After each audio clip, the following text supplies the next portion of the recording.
PAX 2017. I'm the Indie Mega booth. I'm looking at Qube 2. I'm here with Ben. You are the lead writer. I'm producer on the project. Yeah. Producer and lead writer. And lead writer. All right, so both of them at the same time. It's an odd combination, but it's what I do. So. It's got to be a tough job balancing all that. Yeah, it's kind of nice in a way. Like when you want to kind of, as a writer, you want to get kind of like story into a game. But it's kind of designed before story. It allows you to, as you're balancing production and direction of the kind of title, you can find ways of getting story in there that's not like obtrusive. So yeah, nice. So Qube 2. For those that, like myself, never played Qube 1, what are we looking at? Okay, sure. So Qube 2 is a sequel to Qube 1, but it's also like an entirely separate kind of story. So it's kind of canon, as in like if you played the first game and you know all of the kind of situations that happen in that game, then the second game is going to have like loads of like little details that you're going to really love. But if you've never played the first game and you just want to come into Qube 2, then it's like an absolutely fresh experience. It's fine. And the kind of main premise of Qube as a kind of franchise, as always, is that you always play as somebody that is lost in a strange alien environment. You don't know how you got there, and you wake up like from this catatonic kind of state with these strange like power gloves on. And these power gloves allow you to manipulate with these kind of coloured blocks within the world. In the first game, you go into a room and the blocks existed in the room already, and you could interact with them. But in Qube 2, you have this power that you can place them into the world on these like framed, bracketed kind of areas. So if you like a left click, you'll kind of get like a blue kind of cube there, and like what that allows you to do is like you can like stand on that and it's like a launch pad, so it'll fire you into the air. And so we have like blue cubes, red cubes and green cubes, and they all do different things. They have different properties. So red cubes, like you pull out of the wall, so they extrude to create platforms, and green cubes create like separate, detached kind of like cubes from the wall that'll drop down and react to kind of gravity. Okay. So you combine these things together with like different technologies. We got purple ones here? Yeah, this is just the lighting. So it's like just for the lighting, but yeah. So you combine them together in different ways. This tutorial bit, you're just learning how to use the blue cube. As soon as we pass this bit, you'll learn how to use the red cube, and then we kind of give you another ability, and then you learn how to combine those things together. So, nice. So the kind of general premise here is that you've awoken on this alien planet, and you've woken in this cell. And this other character who contacts you, and she says she's an astronaut. She's in the same situation as you, but she has more information. And like your general kind of objective is to kind of use these power gloves that you've got to navigate this strange landscape and try and rendezvous with this person and find a way back home. But it's all a little convenient. It's all a little bit kind of peculiar that you're in this situation. And so you're kind of like trying to figure out whether you should trust this person, whether you should believe what they're saying, and whether like this space that you're in actually has more to tell you about how you came to be there. So. Okay.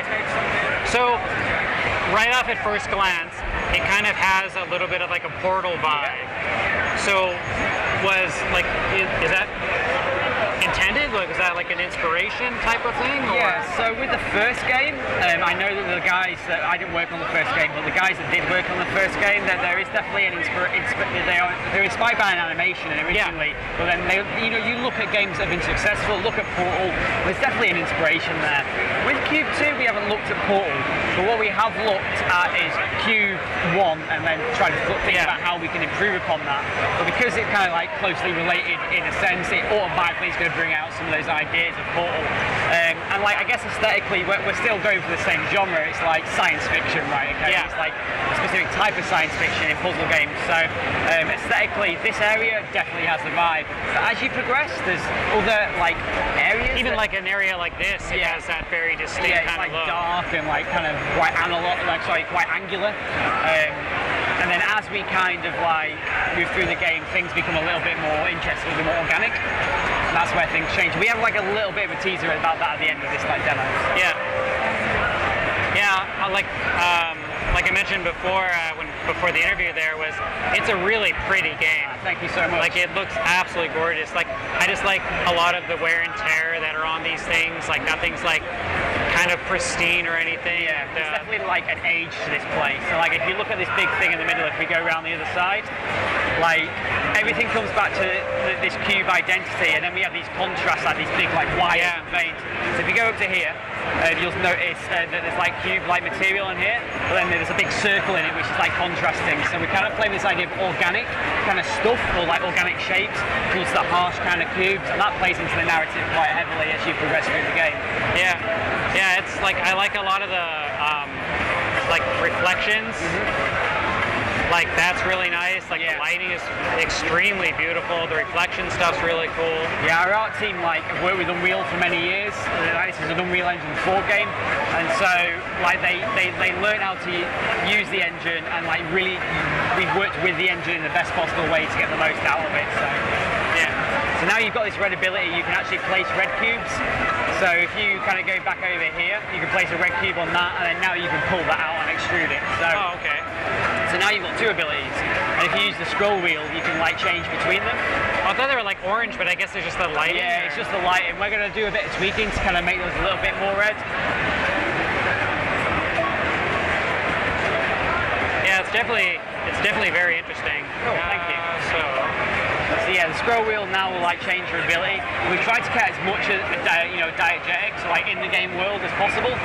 So like the blue, the wire will change on your kind of gloves, and now you can place a blue cube, and then you can bounce yourself up. So then you're going to start combining those kind of ideas together.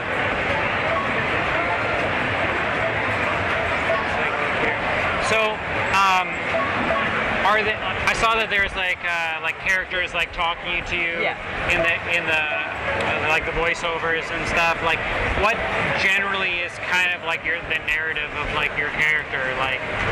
So we're kind of trying to keep it quite mysterious, but Millie, who you play as, she's an archaeologist, and the last thing that she remembers is going towards this excavation site in Scotland.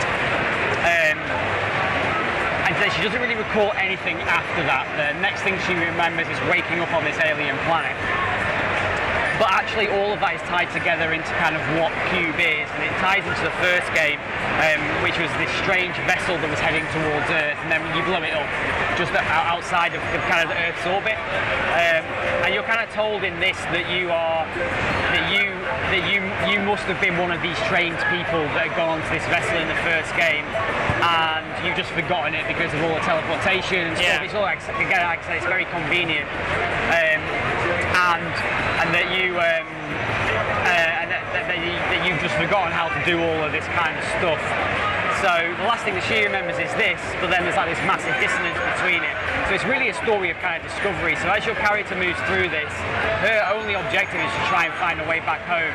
But through it, she starts to remember stuff, she starts to figure things out, and you kind of encounter these very peculiar and abstract kind of images, such as strange kind of statues that are maybe human, kind of like shaping, like, whoa, what are these things doing here? Yeah. And then there's like maybe like little odd things in like Emma's story, and that might be because she's frightened as well, or it might be because actually she's not telling you the whole picture. So, alright. So we got green ones now here. Yeah. So these detach. So when you interact with them, like they fall off. Like. Oh, okay. Now, do they fall directly in one kind of specific spot, or like I'm guessing since here I have to like do this? Yep. And then they interact with the blue cube. So okay.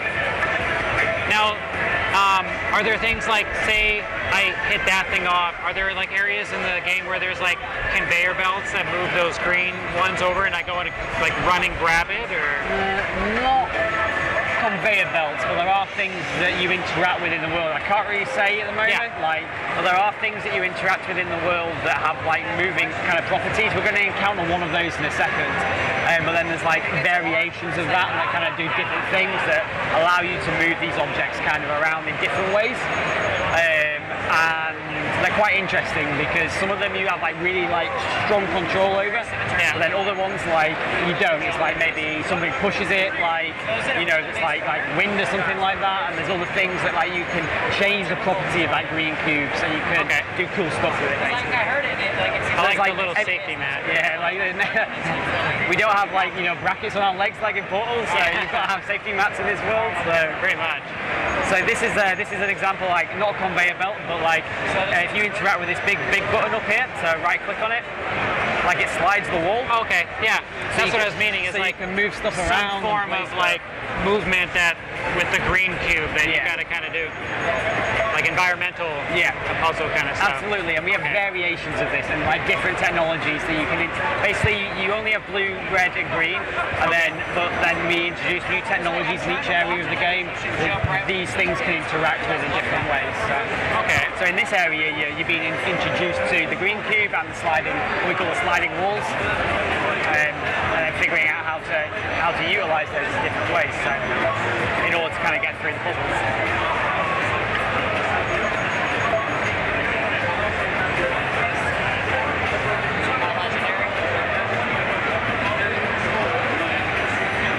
Oh, I thought I had it.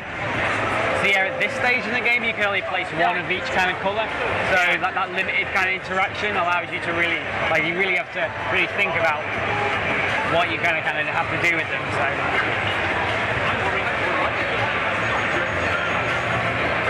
Yeah, that's it.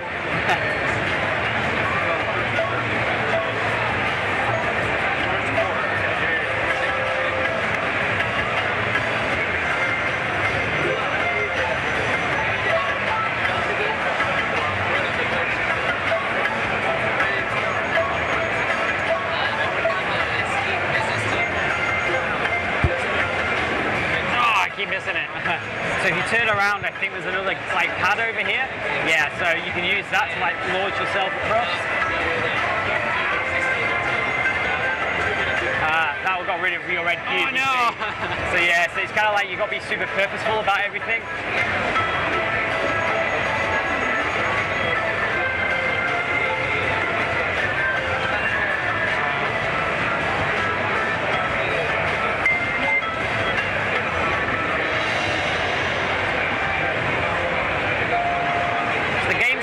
Fairly done at the moment, so we don't have that much left to kind of put in the game, apart from maybe bug fixing and some technical stuff. I mean, we're hoping that the game will be released early next year, in the first quarter.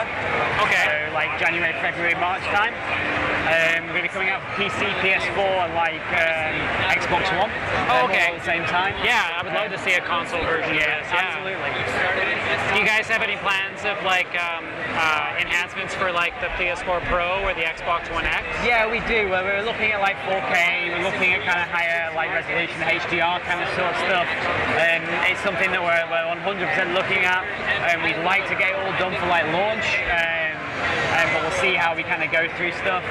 We've been speaking closely, speaking to Xbox, for example, about the X and stuff like that, making sure that we know exactly what we need to do in order to kind of make those versions as close to the PC version as we possibly can. So.